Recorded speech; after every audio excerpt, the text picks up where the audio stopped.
Hi, welcome to this. Get out of my chair, mine. No photography. No. Do photography. Cut. Lightroom. Get out. I'll cut it there.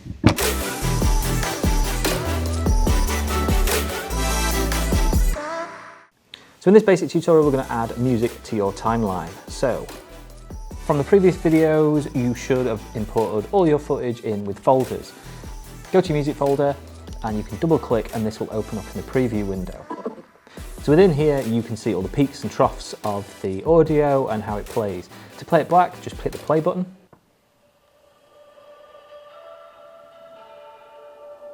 And you do the same as you've done before and find the part where you want it to start. So I'm going to start it fairly quick.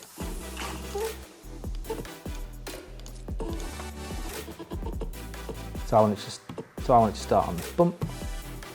Hit the in point and the out point. On here you cannot drag from here in, it will just move the playhead around. To drag in audio, click on the drag audio and drag it to the timeline. Now the timeline is split into two sections. You have video, V1, V2, V3, you can have up to 99, or you have A1, A2, A3, A4, this is audio. You will also notice, depending on how you've set it up, that you have 5.1 sound, or you have here, which is normal stereo. When you drag this audio in, it will not let you put it into a 5.1 if it is not a 5.1 audio, and it will make sure that it goes into the stereo section. Your other option of dragging in an audio like it is with clips is click, hold, and drag it all in, and then you can just drag it to the line. When you drag in your audio, depending on what you're going to use it for, you may find that it's too loud. So there is a couple of ways that you can lower the volume using 3 or 4 different methods within Premiere. First method I'm going to show you is just affecting the clip directly in Effects Control. For Effects Control to work, you need to double click on the clip that you want to change. So we'll double click on the audio, and in the top left you should have Effects Control. If it's not there, go into Window and find Effects Control within here, and if you click Effects Control. When you open Effects Control, you will see that you've got options within here to higher and lower the level of the audio. Depending on how you like to work, some people like to use the sliders, some people like to just use the numbers. It totally depends on how you want to work. To lower it, you can click once in the space, and I'm going to make it minus 10 decibels.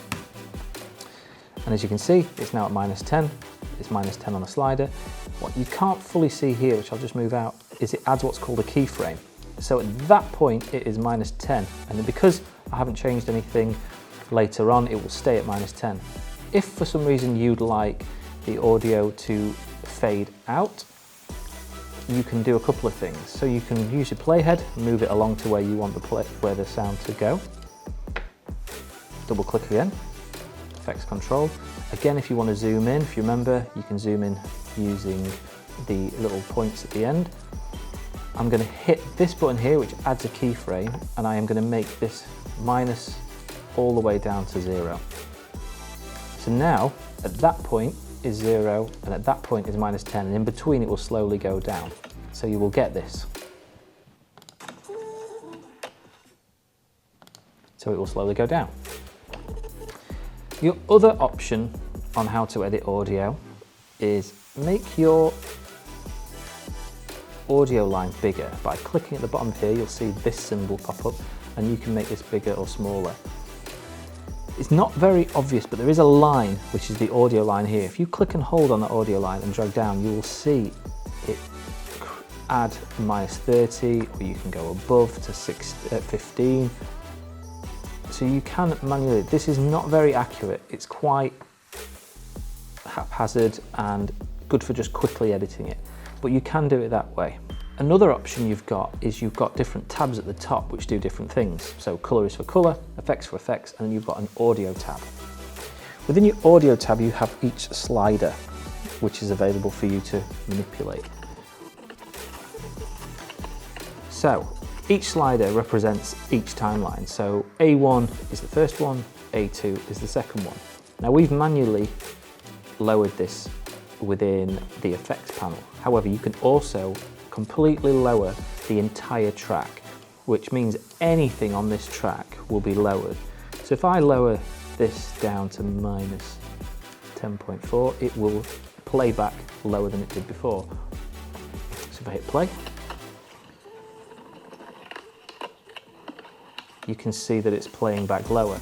If I raise this up to +15, you'll be able to hear it, but you'll also be able to see the peaking for the audio, and it's much higher than it was.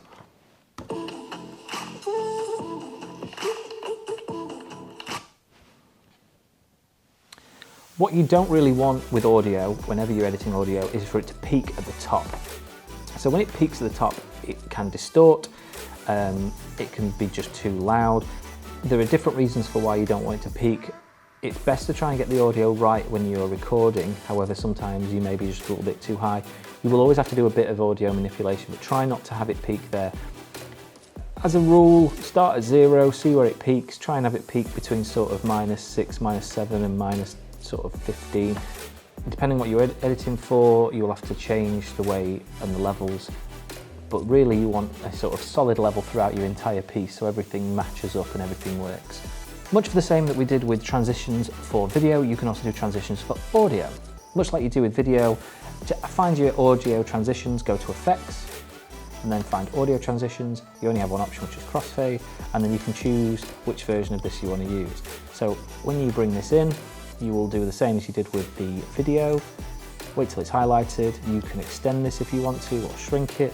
And then if you click play, it should start with no sound and slowly raise up. So that's the basics of adding in audio and getting your levels correct for filmmaking. In the next video, I'm going to cover something a bit more complicated. We're going to go into color correction.